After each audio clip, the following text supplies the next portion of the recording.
श्री कमलेश पासवान जी, प्रभारी मंत्री देवरिया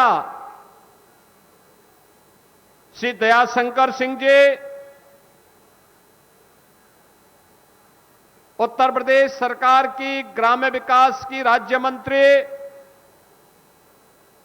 श्रीमती विजय लक्ष्मी गौतम जी, जिला पंचायत अध्यक्ष श्री गिरीश चंद तिवारी जी, माननीय सांसद देवरिया श्री शशांक मणि त्रिपाठी जी, लोकप्रिय विधायक बरहज श्री दीपक मिश्रा साका जी,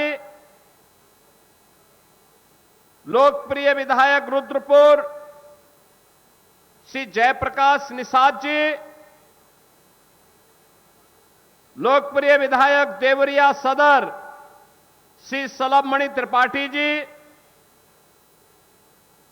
हमारे माननीय विधायकगण श्री सुरेंद्र चौरसिया जी, सभा कुंवर कुशवाहा जी, विधान परिषद सदस्य डॉक्टर रतनपाल सिंह जी, भारतीय जनता पार्टी के नवनियुक्त प्रदेश उपाध्यक्ष श्री कामेश्वर सिंह जी, जिलाध्यक्ष भारतीय जनता पार्टी श्री काली प्रसाद जी, पूर्व सांसद श्री रविंद्र कुशवाहा जी, नगर पालिका अध्यक्ष बरहज श्रीमती श्वेता जायसवाल जी, सदस्य महिला आयोग श्रीमती रितु शाही जी, छट्टेलाल निगम जी, पूर्व जिलाध्यक्ष भूपेन्द्र सिंह जी, अंतर्यामी सिंह जी, प्रदेश उपाध्यक्ष किसान मोर्चा बंधु उपेंद्र सिंह जी, भारतीय जनता पार्टी के प्रदेश के प्रवक्ता श्री एसएन सिंह जी, भारतीय जनता पार्टी और विभिन्न सामाजिक संगठनों के हमारे पदाधिकारीगण, उपस्थित सभी बहन और भाइयों, ये मेरा सौभाग्य है कि आज मुझे रुद्रपुर और बरहज विधानसभा के मध्य में इस पावन धरा पर आने का सौभाग्य प्राप्त हुआ है, जिस पावन धरा पर बाबा दुग्धेश्वर नाथ और बाबा महेंद्र नाथ जैसे पावन ज्योतिर्लिंगों का आशीर्वाद प्राप्त है। मैं इस पावन धरा को नमन करता हूं। आप सभी को आज यहां पर लोकार्पित हुई और शिलान्यास हो रही परियोजनाओं के लिए हृदय से बधाई भी देता हूं। बहन और भाइयों, हमारा देवरिया जनपद महर्षि देवराहा बाबा की पावन साधना स्थली है। राघव बाबा ने जिस क्षेत्र से, बाबा राघव दास जी ने जिस क्षेत्र से देश की आजादी के अलग को आगे बढ़ाने के लिए कार्य किया था, ऐसी है हमारी पावन देवरिया की धरा। विरासत का और डबल इंजन सरकार के विकास का एक बेहतरीन समन्वय आज मंच पर उपस्थित इन जनप्रतिनिधियों के सामर्थ्य से, इनके समर्पण से आज देवरिया जनपद को प्राप्त हो रही हैं। आज इन सभी परियोजनाओं का उपहार आप सबको अर्पित करते हुए मुझे अत्यंत प्रसन्नता की अनुभूति हो रही है। मैं इस अवसर पर आप सबको हृदय से बधाई देता हूं, आपका अभिनंदन भी करता हूं। बहन और भाइयों, देवरिया कभी विकास के लिए हम तरसते थे, एक पुल के लिए, एक सड़क के लिए। मुझे पिछले दिनों देवरिया, पथरदेवा और रामपुर कारखाना की परियोजनाओं का शिलान्यास करने का अवसर प्राप्त हुआ था।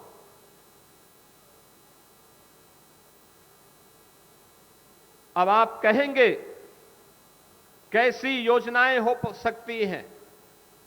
पडरौना से कसियां, कसियां से पथरदेवा, देवरिया होते हुए, सोनू घाट होते हुए, बरहज होते हुए, और फिर हम उसको दोहरी घाट तक जोड़ करके फिर इसको हम वाराणसी और गोरखपुर मार्ग से जोड़ करके आपके यानी पूरब पश्चिम की दूरी को तो बेहतरीन रोड कनेक्टिविटी के माध्यम से ठीक किया गया। अब नॉर्थ साउथ की कनेक्टिविटी को भी उतना ही बेहतर करने का काम हो रहा है। 4 लेन की कनेक्टिविटी, 4 लेन की सड़कें जब बनेंगी, चाहे वह मार्ग हो, चाहे वह हाटा से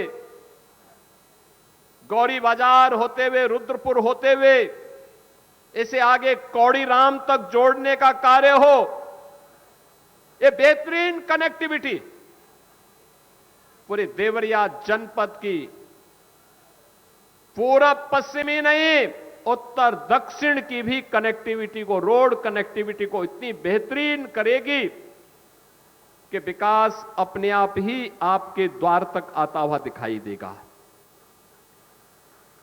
बहनों और भाइयों, हमें इस बात को ध्यान में रखना होगा, जितनी अच्छी कनेक्टिविटी होगी, जितना अच्छा इंफ्रास्ट्रक्चर होगा, विकास उतनी ही तेज गति के साथ आगे बढ़ेगा।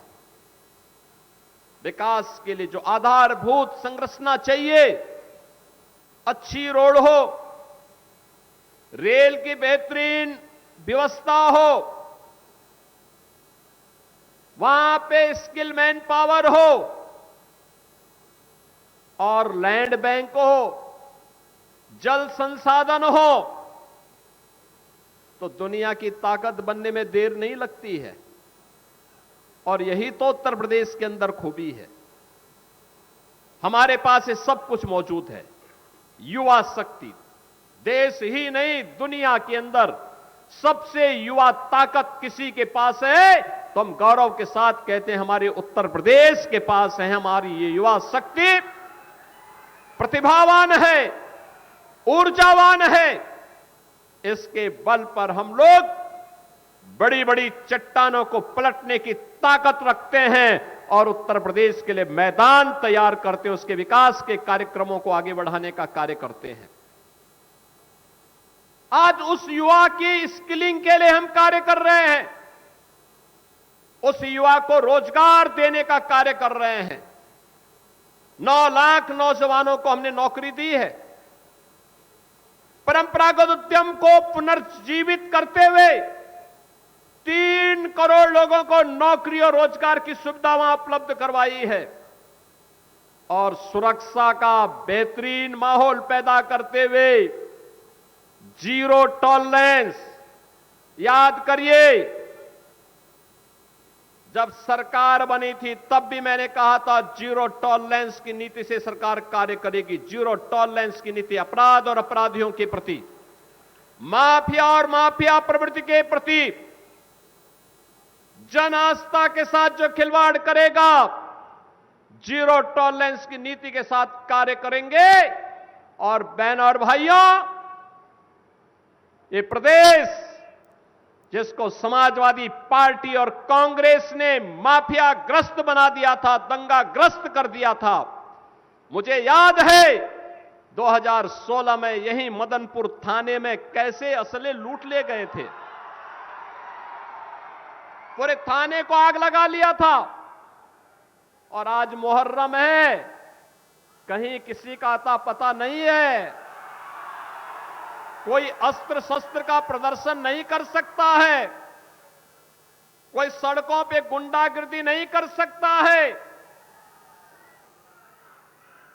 उत्सवपूर्ण माहौल में कोई उपद्रव नहीं कर सकता है, और अगर करेगा तो 7 पीढ़ियों तक फिर भुगतेगा भी। ये सुरक्षा का वातावरण, एक विश्वास का वातावरण बनाया। परिणाम है निवेश आ रहे हैं। देवरिया में भी निवेश आ रहा है, गोरखपुर में निवेश आ रहे हैं, कुशीनगर में निवेश आ रहे हैं, उद्यम लग रहे हैं। हमारे नौजवानों को नौकरी लग रही है, रोजगार मिल रहा है। जो नौजवान पहले प्लान करता था नौकरी के लिए, कोलकाता जाता था, मुंबई जाता था, सूरत जाता था, वापस आकर के अपनी प्रतिभा और अपनी ऊर्जा का लाभ अपने क्षेत्र को दे रहा है और खुशहाल होकर के अब यहां पे विकास की प्रक्रिया के साथ जुड़ रहा है। बहन और भाइयों, 65 लाख नौजवानों को यूपी के अंदर निवेश की प्रक्रिया के साथ जोड़ने का काम एक डबल इंजन सरकार ने किया है। यही तो उपलब्धि है और यही विकास मोदी जी के विकसित भारत की संकल्पना को साकार करेगा। यही स्पीड अन्नदाता किसान तेजी के साथ आत्मखुशहाली की ओर आगे बढ़ा है। तेजी के साथ शाही जी के नेतृत्व में कृषि शिक्षा तेज गति पकड़ी है। किसान की विकास दर, उसने एग्रीकल्चरल प्रोडक्शन को 8% से बढ़ा के 18% किया है। उत्तर प्रदेश जहां पहले पिछड़ा था, आज बहुत सारे ऐसे खाद्यान्न हैं जहां पर उत्तर प्रदेश अब देश को लीड कर रहा है। सबसे नंबर 1 पर यूपी है, अब यूपी नंबर 1 पर। और शाही जी कृषि मंत्री हैं तो कामेश्वर सिंह जी किसान मोर्चा के प्रदेश अध्यक्ष थे, अब कल से वह भारतीय जनता पार्टी के प्रदेश के उपाध्यक्ष हो गए हैं। मैं इस अवसर पर उनको बधाई देता हूं। बंधु उपेंद्र सिंह भी लगे रहते हैं किसान मोर्चा के कार्यक्रमों में, लगातार खेती बाड़ी कैसे करना है। और बहनों और भाइयों, जब आम जन जागरूक होता है तो फिर विकास आने से कोई रोक नहीं सकता, कोई रोक नहीं सकता है। याद करिए, जन आस्था को सम्मान प्राप्त हो, जन आस्था के साथ खिलवाड़ न हो। मैंने कहा भी था, मैं 19 जून को अयोध्या के दौरे पे था। मैंने तब भी कहा था, अयोध्या हम सबकी आस्था की प्रतीक है, भारत के सनातन धर्म की आस्था की प्रतीक है। अयोध्या पर आक्षेप मत करो। प्रभु श्री राम की मर्यादा का पालन करना सीखो।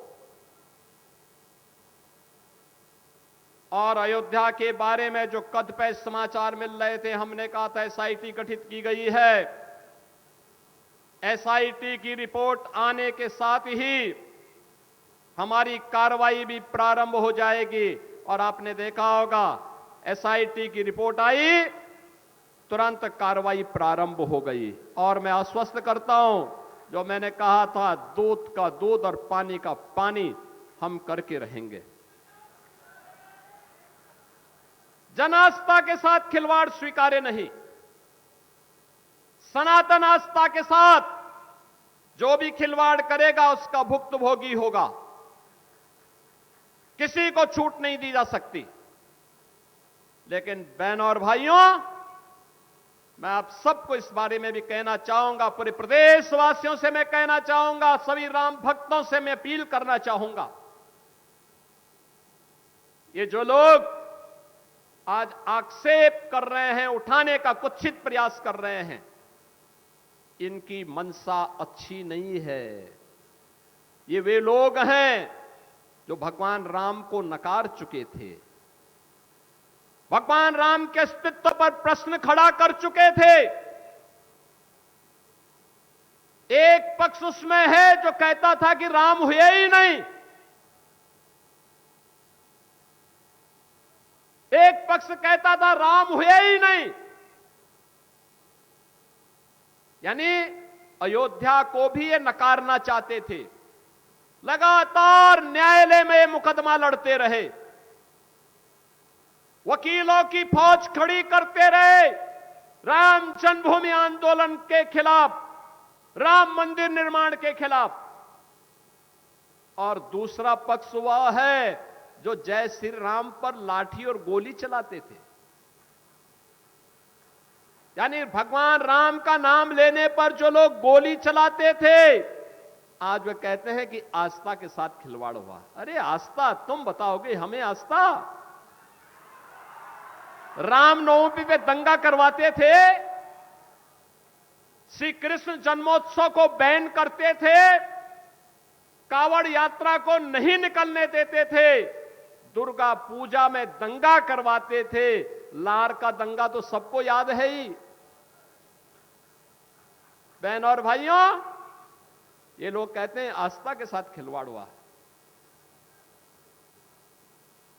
इनके काले कारनामों का चिट्ठा जब खुलता है, याद करिए कांग्रेस ने देश को लूटा ही नहीं था, नोचा था।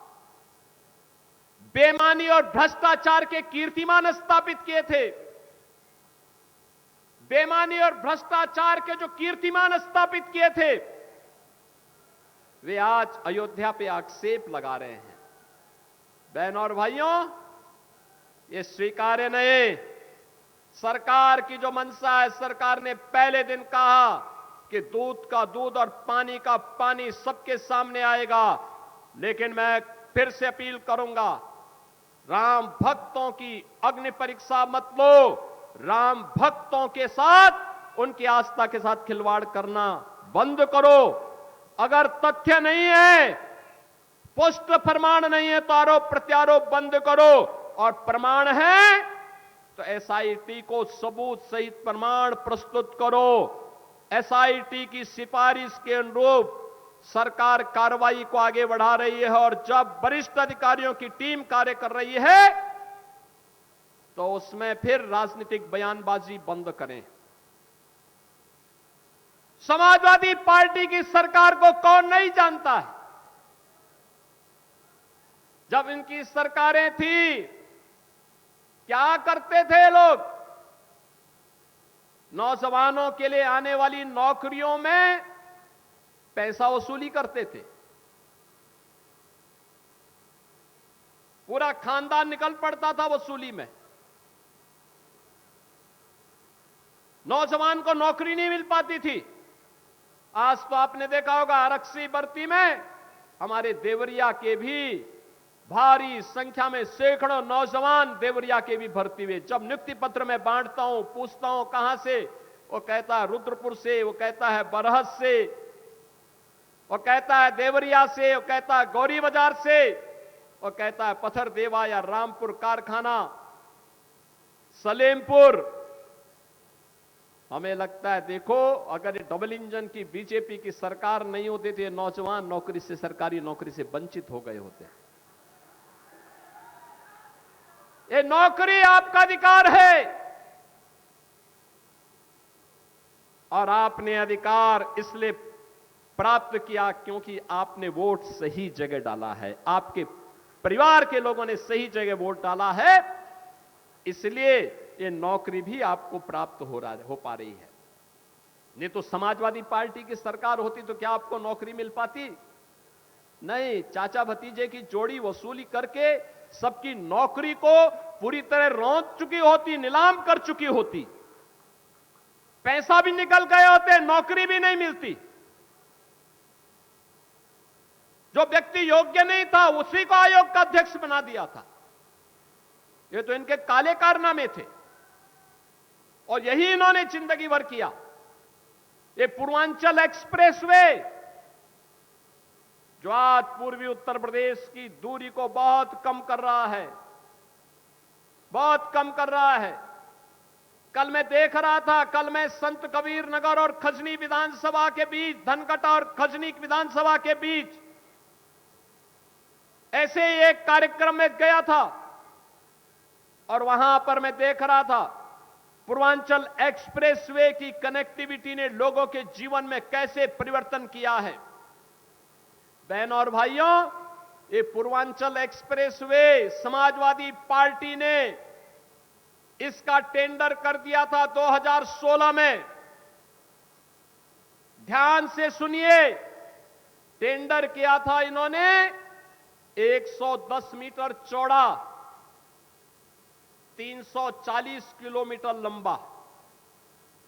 इसकी लागत इन्होंने तय की थी 15,800 करोड़ रुपए में। 15,000 करोड़ रुपए से ऊपर की लागत इनके समय में आ रही थी। जब सरकार आई, बीजेपी की सरकार आई, मैंने 4-5 महीने के बाद जब मैं समीक्षा कर रहा था, मैंने पूछा भी क्या प्रगति है पूर्वांचल एक्सप्रेसवे की। मुझे बताया गया कि जीरो। मैंने कहा जीरो क्यों? कहा साहब जमीन ही नहीं है। मैंने कहा जमीन नहीं तो टेंडर कैसे हो गया? फिर मैंने पूछा ये बताओ कि जमीन के लिए क्या कर रहे हो? कोई भी हरकत नहीं। हमने कैंसिल किया। मैंने कहा पहले जमीन लो।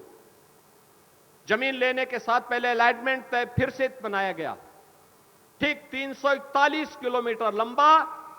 लोगों ने कहा कितना चौड़ा होना चाहिए? मैंने कहा पहले 110 मीटर था, उसको 120 मीटर करो। हो सकता है बाद में कभी हमें इसकी चौड़ाई बढ़ानी पड़े, कभी हो सकता है प्रधानमंत्री मोदी जी के विजन के अनुरूप हाई स्पीड ट्रेन इस पे चलानी पड़े।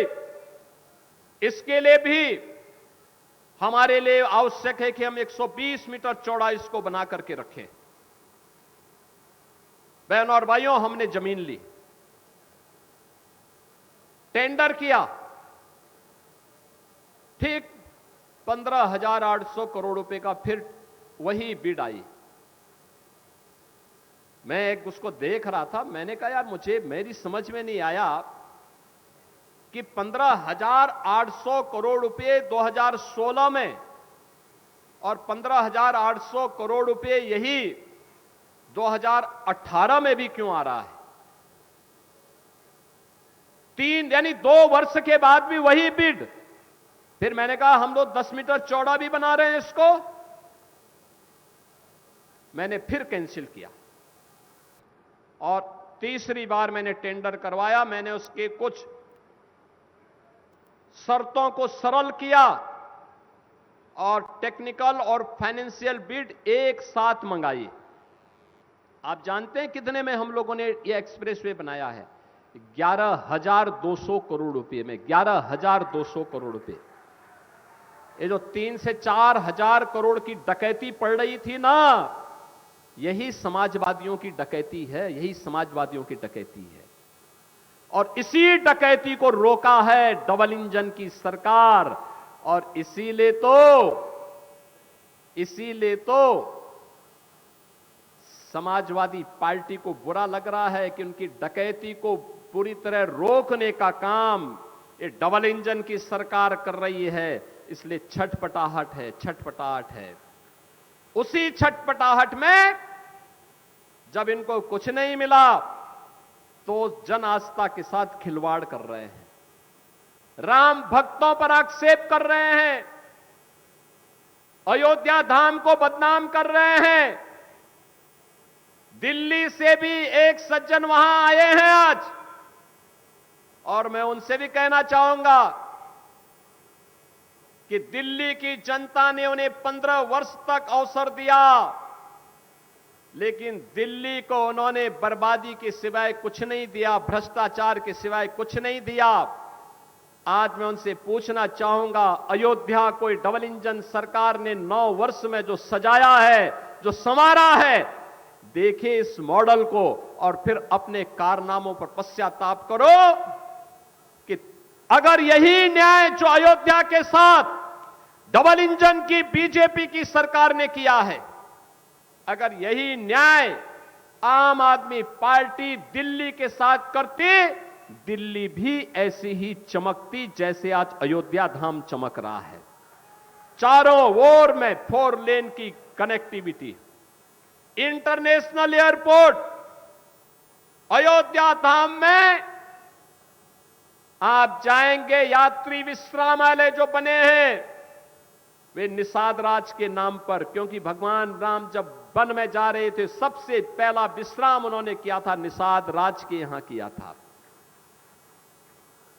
वन में गए थे 14 वर्ष के वनवास के उस कालखंड के दौरान भगवान राम ने माता सबरी के बेर खाए थे, इसलिए रसोई अयोध्या धाम में बन रही है माता सबरी के नाम पर। भगवान राम के साथ संवाद, हम सबको जोड़ने का काम अगर सबसे पहले किसी ने किया है, त्रिकालदर्शी ऋषि महर्षि वाल्मीकि ने किया है, तो अयोध्या का इंटरनेशनल एयरपोर्ट महर्षि वाल्मीकि के नाम पर। बहन और भाइयों, ये डबल इंजन की सरकार यही कार्य करती है। मोदी जी का मार्गदर्शन है, उनका नेतृत्व है, और डबल इंजन की स्पीड के साथ, फर्राटे के साथ विकास के कार्य जब आगे बढ़ते हैं तो क्या देवरिया, क्या कुशीनगर, क्या बलिया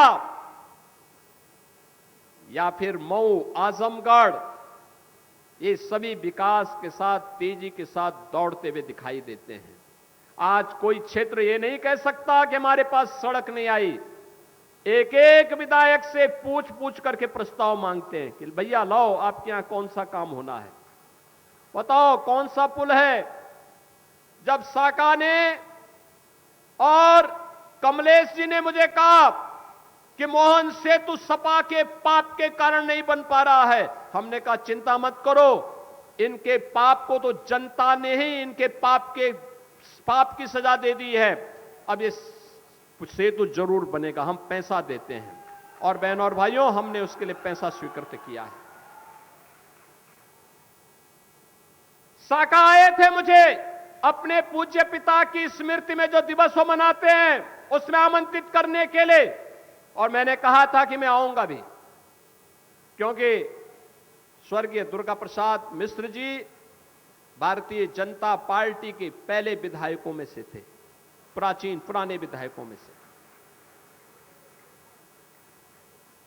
आजीवन उन्होंने विचारधारा के साथ लड़ करके काम करते रहे,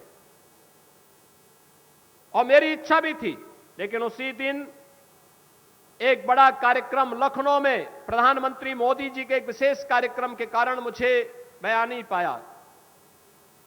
उन्होंने उस समय कहा था कि सोनो घाट से लेकर के बरहज का मार्ग, मैंने कहा चिंता मत करिए, इसको हम बनाएंगे और बनेगा, बहुत बेहतरीन मार्ग बनाएंगे, ऐसा मार्ग बनाएंगे बहन और भाइयों, बरहज की कनेक्टिविटी को बेहतरीन बनवाएंगे। बरहज तो कभी घाघरा नदी में इस क्षेत्र का प्रमुख व्यापारिक केंद्र था, प्रमुख केंद्र था। आज भी वह सब चीजें वहां मौजूद हैं।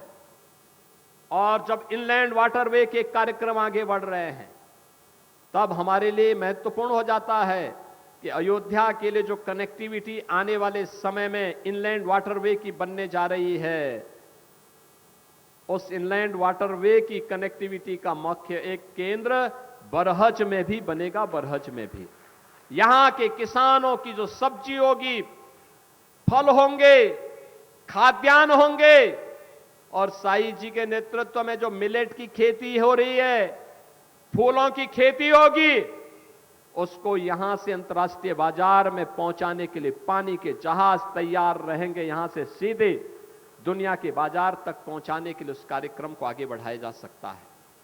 बहनों और भाइयों, मैं आप सबको इस बारे में आश्वस्त करता हूं, चाहे वह राप्ती नदी की बाढ़ की समस्या का हो, चाहे वह घाघरा नदी से बाढ़ से बचाव का कार्यक्रम हो, चाहे वह गांव की कनेक्टिविटी हो, ग्रामीण विकास के राज्य मंत्री केंद्र सरकार में आपके लोकप्रिय सांसद श्री कमलेश पासवान जी हैं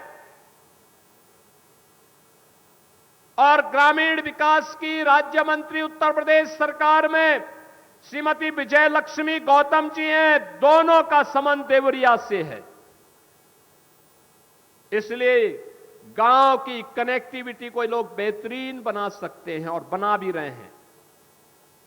इसमें तेजी के साथ कार्य कर रहे हैं और मुझे बताते हुए प्रसन्नता है कि कल ही 6,18,000 गरीबों के लिए प्रधानमंत्री आवास योजना नए स्वीकृत हुए हैं। 6,18,000 गरीबों को ये आवास उपलब्ध होने जा रहे हैं। हम तेजी के साथ इस कार्यक्रम को आगे बढ़ाएंगे। हर गरीब के पास हो अपनी छत, हर गरीब के घर में हो एक शौचालय, हर गरीब के पास हो 5 लाख रुपए का आयुष्मान कार्ड, हर गरीब को मिले मुफ्त राशन की सुविधा। यही तो डबल इंजन सरकार की पहचान है। हमारी संवेदना गरीब के प्रति है, हमारी संवेदना कमजोर के प्रति है, हमारी सहानुभूति अपने नौजवान के साथ में है, हमारी पूरी सहानुभूति आधी आबादी बेटी और बहनों के साथ में है। हमारी सुरक्षा की ढाल बेटी को और व्यापारी को सुरक्षा प्रदान करेगी, लेकिन इस सुरक्षा की ढाल अपराधी और आपराधिक प्रवृत्ति के तत्वों को उतनी ही शक्ति के साथ रौंदने का कार्य भी करेगी। यही कहने के लिए आज मैं आपके पास आया हूं। बहनों और भाइयों, जो आपने देखा होगा मंच पे हम लाभार्थी परक योजना का लाभ दे रहे हैं, मुझे बहुत अच्छा लगा। एक नौजवान आया, मुख्यमंत्री युवा उद्यमी स्कीम के अंतर्गत उसने 5 लाख रुपए का ऋण लिया। ये ऋण हम लोग ब्याज मुक्त दे रहे हैं, गारंटी मुक्त दे रहे हैं, मार्जिन मनी भी उपलब्ध करवा रहे हैं। मैंने कहा, क्या काम करोगे? उस नौजवान ने कहा कि सामान्यतः तो मैं बीजेपी के कार्यकर्ता के रूप में काम करता हूं, लेकिन जो समय मिलता है परिवार के भरण पोषण करने के लिए मैंने अपना काम प्रारंभ किया है, वह है प्रोसेसिंग का काम, और उस कार्यक्रम को मैं आगे बढ़ा रहा हूं। अच्छा लगा। युवा के सपने देखो, किसी पर आश्रित होकर के नहीं, अपने दम पर अपने बल पर सरकार की योजना का लाभ लेकर के हम बेहतरीन करके दिखाएंगे, और ये आज के हमारे युवा करने जा रहे हैं। एक नौजवान दूसरा आया युवा उद्यमी स्कीम के अंतर्गत।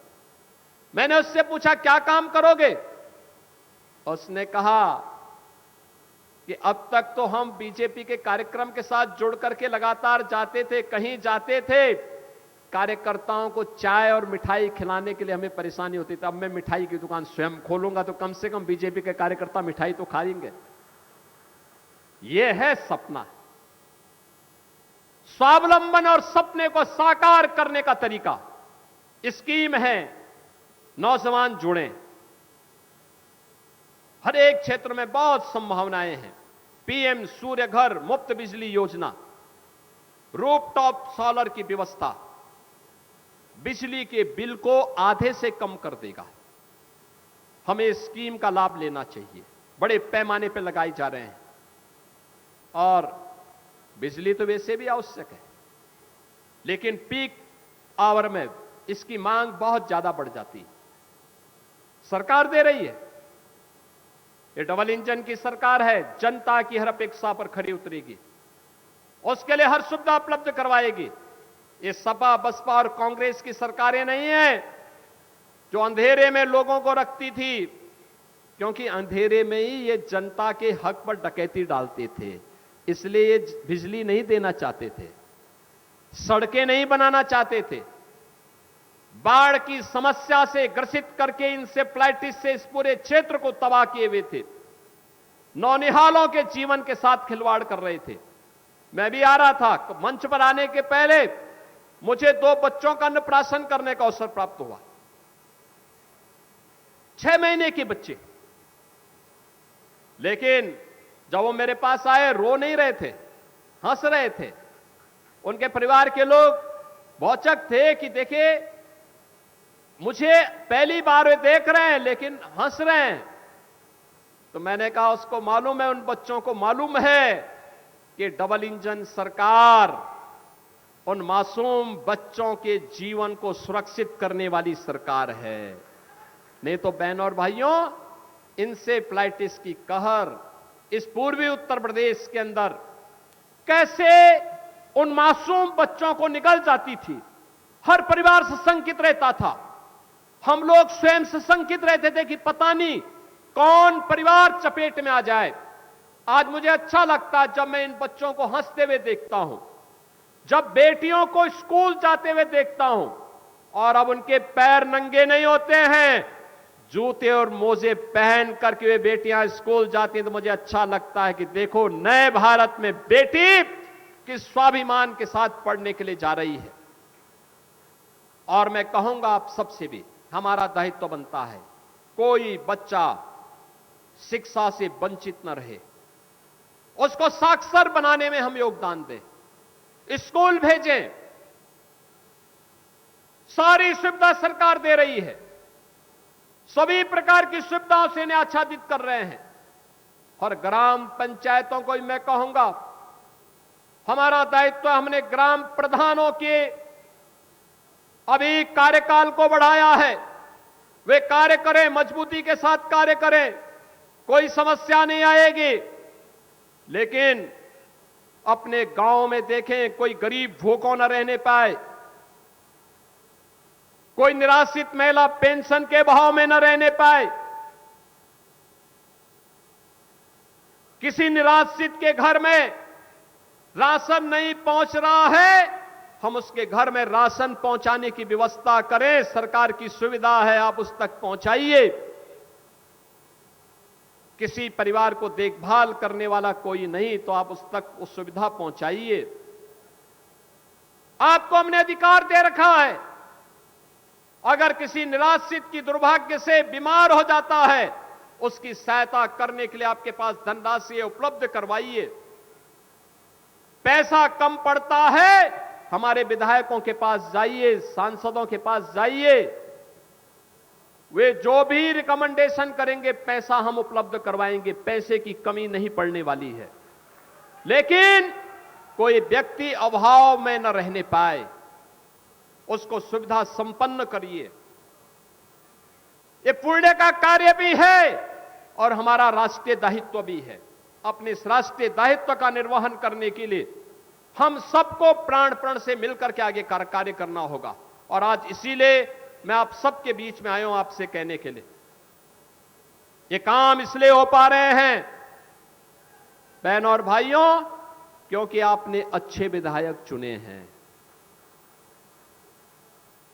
यहां पे श्री साका मिश्रा जी को, दीपक मिश्रा जी को आपने बरहत से चुना है, और रुद्रपुर में श्री जयप्रकाश निषाद जी को आपने चुना है।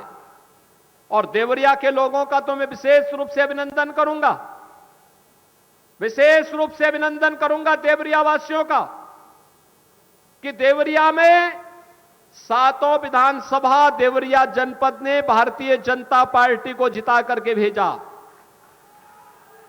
यहां पे 2 सांसद श्री शशांक मणि त्रिपाठी जी और कमलेश पासवान जी, ये दोनों जीत करके गए हैं। जब एक विचारधारा के विधायक, सांसद, सरकारें होती हैं तो विकास को आने से कोई रोक नहीं सकता है। और बहनों और भाइयों, वही विकास आपके द्वार लेकर के आज हम सब आपके बीच इन दोनों विधानसभाओं के विकास की परियोजनाओं को लेकर के आए हैं। मैं इन सभी विकास की परियोजनाओं के लिए, जिनकी संख्या लगभग 456 करोड़ रुपए की है, 106 परियोजनाएं हैं, इन सभी परियोजनाओं के लिए इन दोनों विधानसभाओं को हृदय से यहां की जनता जनार्दन को बधाई देता हूं। दोनों जनप्रतिनिधियों और सांसद जी को मैं हृदय से धन्यवाद देता हूं। आप सभी के प्रति, मंचस्थ सभी जनप्रतिनिधियों के प्रति अपनी शुभकामनाएं देता हूं कि विरासत और विकास का ये अद्भुत समन्वय निरंतर आगे बढ़ते रहना चाहिए। इस विश्वास के साथ आप सबके प्रति मेरी मंगलमय शुभकामनाएं हैं। आप सब विकास और विरासत को इसी प्रकार से अपना संरक्षण प्रदान करते रहें, इस विश्वास के साथ अपनी वाणी को देता हूं विराम। जय जय श्री राम। जय श्री राम।